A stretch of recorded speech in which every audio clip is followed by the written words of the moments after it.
Welcome to এডুটার। নমস্কার দর্শক বন্ধুরা, আশা করি সকলে ভালো আছেন।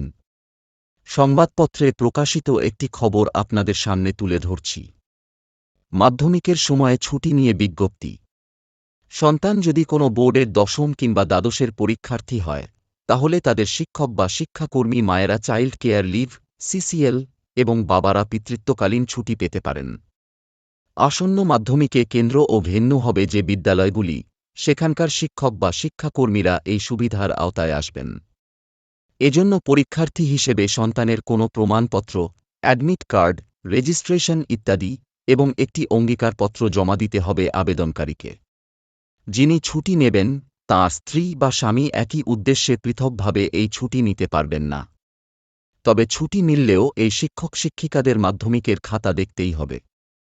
এখন শুধু এই পর্যন্তই। এই ভিডিওটি ভালো লাগলে লাইক এবং শেয়ার করুন। পরবর্তী গুরুত্বপূর্ণ ভিডিও পাওয়ার জন্য চ্যানেলটি অনুগ্রহপূর্বক অবশ্যই সাবস্ক্রাইব করে রাখবেন। আপনাদের মতামত কমেন্টে জানাতে ভুলবেন না। ধন্যবাদ। সকলে ভালো থাকবেন।